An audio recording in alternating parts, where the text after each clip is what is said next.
Hey guys, so this is an H23A blue top engine. It was only available in Japan. It has been imported. I purchased it. It's here. It seems to be in excellent condition, but as I go, I will actually find out whether it is or not. And this is an H-series engine. It has a 95 millimeter stroke as compared to an H22's, I think it's 90.1 millimeter. I think that's it.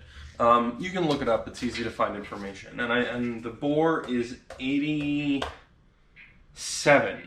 I think. If it's not, it's 86. But I think the F20B is 86.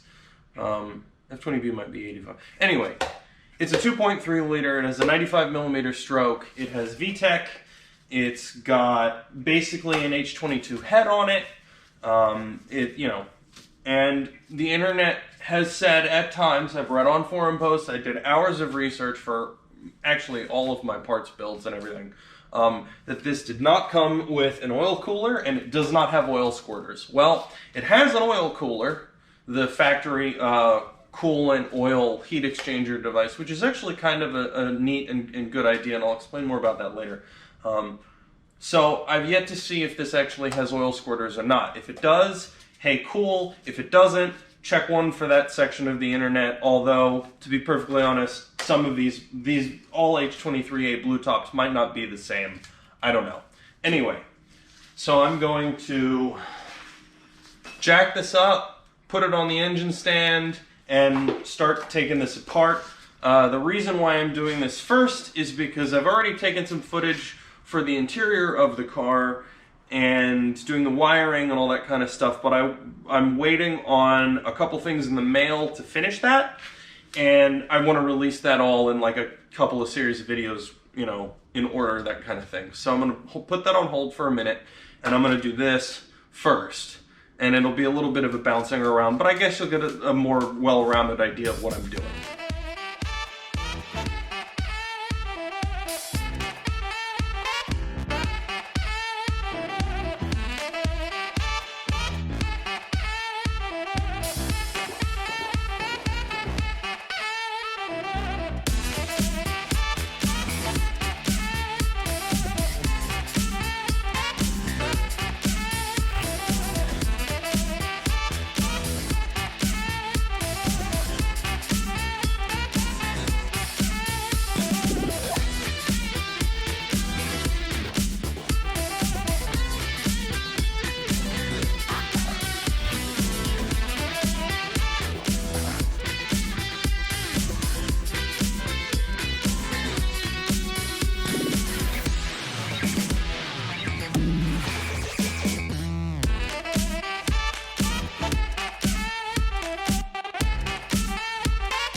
Okay, so strapped it up, hoisted it, made sure it was even, you know, carrying the weight, not leaning to one side or the other too far. I actually tested this before I videotaped it for, you know, safety, make sure it all worked. So, hoisted it up, realized that the strap was blocking two of the holes I needed for the engine stand, I guess, you know, tooling clamp piece. And so I put it back down, leaned it up against the hoist, bolted that in, then lifted it, then, you know, finagled it, finessed it a little bit here and there until I could slide it in, clip it in, done. So Harbor Freight, like 10 bucks. Holds like 2,600 pounds. I could tow a Civic with this.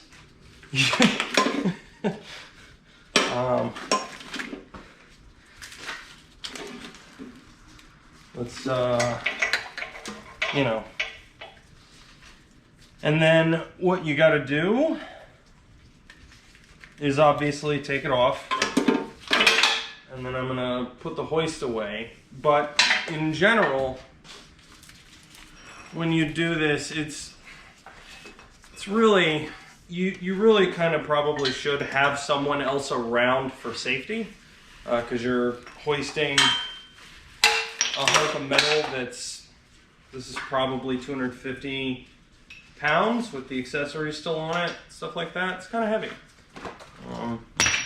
Heavier than me. So anyway, and I kind of left all this on here because I thought it'd be cooler for me to take it off when it's on the stand, and I don't know, I always like that. So here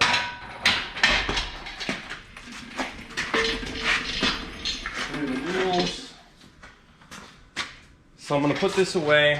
I'm going to start taking everything off the exterior of this. I'll probably do them. I'll take all the external stuff off today. I might leave the manifold on, I might not. I haven't decided yet. But I'll do a series of engine build videos. This is the first one. This is the intro. I'll do one covering crank scraper and the information on that and where to find them. I will also cover a video on the balance shaft delete kit and some of the cool things with that. You can just go to KS Tunes website. They have YouTube videos for it, so you don't really need to listen to me. I'm also going to do I'm going to be hollowing out and porting this manifold out because there's individual runner butterfly valves in this that are opened, and that's, sorry, let me adjust the camera. There are individual butterfly valves in this that are opened at a set RPM with the way that the H series are tuned stock, and like that's fine for a stock motor, but I want this to breathe better, so I'm gonna just be removing that entire thing. It will no longer be in there. These come with, I think, a 65mm throttle body, so it's good enough for now. If I was gonna run better power, eventually I'll probably upgrade to like a 68 or even a 70 or 72, depending on what I want to do. If it really needs it, that'll be that. And I do have a CT Engineering icebox intake left over from my B series, which I'll find a way to put on this because it's a really good intake and it makes good power and it's helps keep the thing quiet. And that's one of the things I'm going to be doing with this car is I like it. I don't like being obnoxious. I like having fun, but I don't want to be some ruckus, obnoxious dickhead driving through the streets. Now, it's still going to be noticeable. This car has a nice tone to it. I put a lot of work into that exhaust. I'll do a video on that. But yeah, so I like that intake. It works really well. It's a nice piece. Sadly, CT Engineering went out of business 2 years ago now, maybe a year and a half. They used to be Comptech. You might have heard that name thrown around. Comptech is the company that made all of the carb-legal performance parts for, well, a lot of cars, I think. There was a supercharger kit for the original NSX that was carb-legal in California from Comptech, and it worked really well, and it was really cool. Well, they went out of business. I have one of their icebox intake, which I really like. But anyway, yeah, so we're going to tear this down. I'll see what needs to be replaced and fixed, and I should have some of the parts here anyway. But this is honestly in pretty good shape. This is the factory oil cooler again. I'm pleasantly surprised that this is on here. It was kind of nice. I was thinking I was going to have to go and buy one, and for what I'm doing, that's perfect. So yeah, let's get to it.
Accessories off, intake manifold off, harness off, belt off, most of the outside stuff off. I mean, when I start flipping this thing over and really, you know, getting in the bottom here and do all this, this will come off, the cover will come off. I'll probably end up removing this, maybe, maybe not. I gotta scrape or remove this intake manifold gasket. They always bake on. It's a paper gasket. You can't really do anything about it. It's there. These will probably be, I'll end up replacing these, but I'll take them out when I flip it over. VTEC solenoids on this side, all that kind of stuff. For reinstallation, I'll need to double check like where the heater lines go for running heat into the cabin, because it seems as if the location on these is slightly different than on a B series. So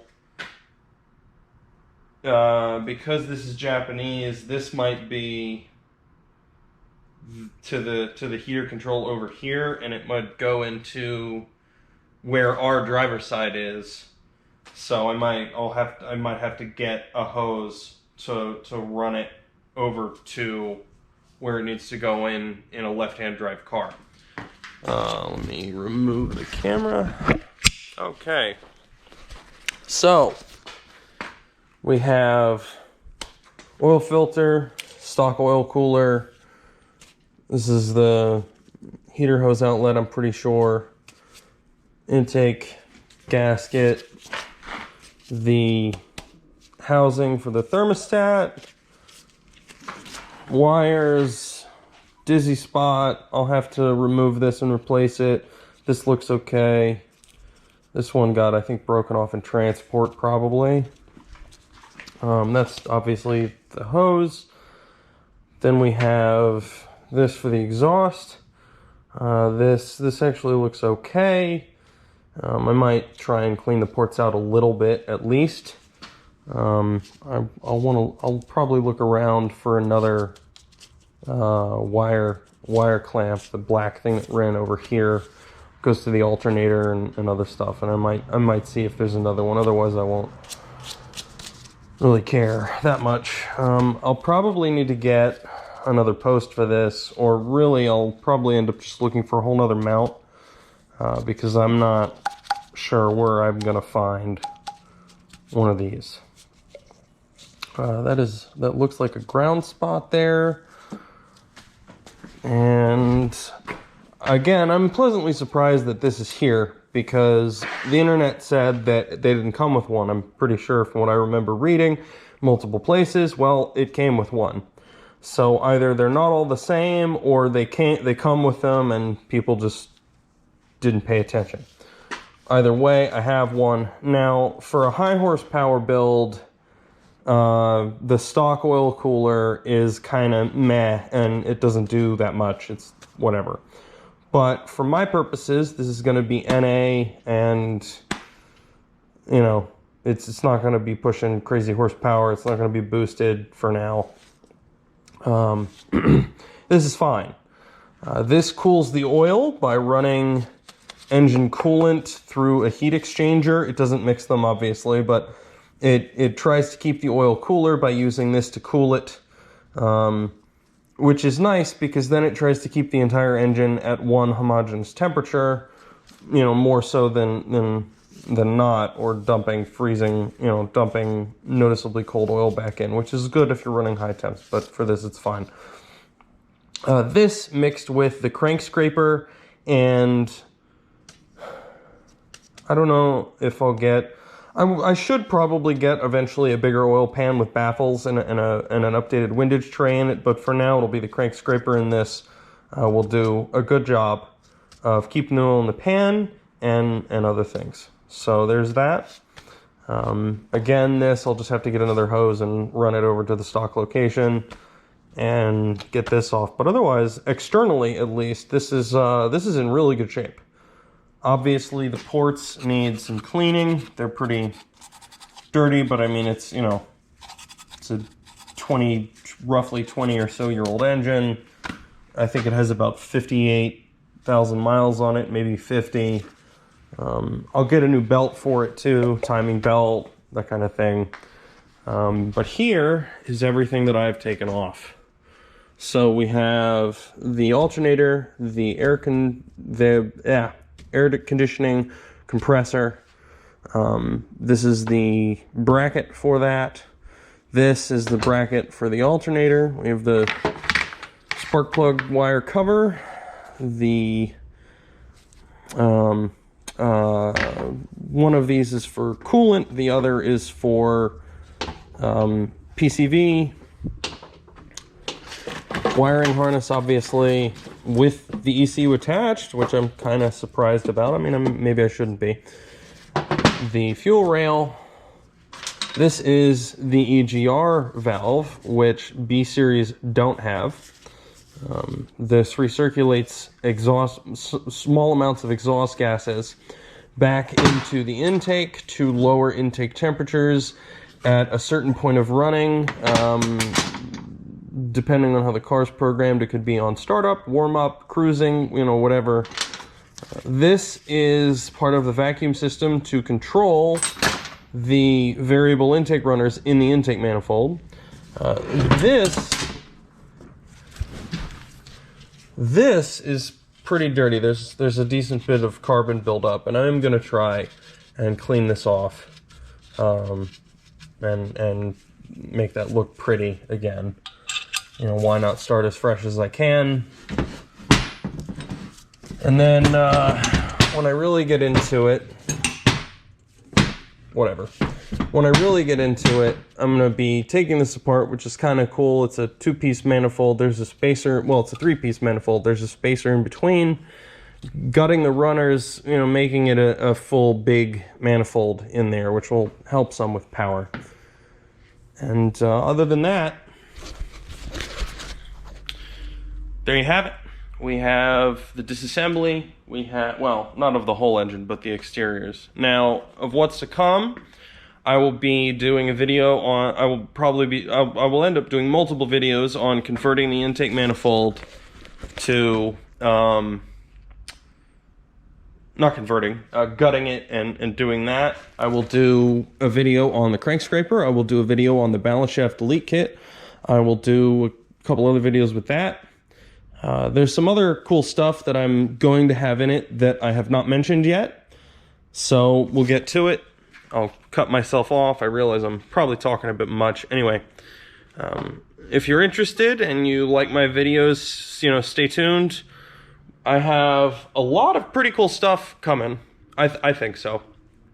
And, you know, I'm excited for it. I've been waiting to do this for a while. So if you want to see more, hit subscribe, you know, tell your friends, whatever. I'm trying to get the word out. You know, there's some stuff in here I'm doing that's not normally done. So anyway, go stick or go home.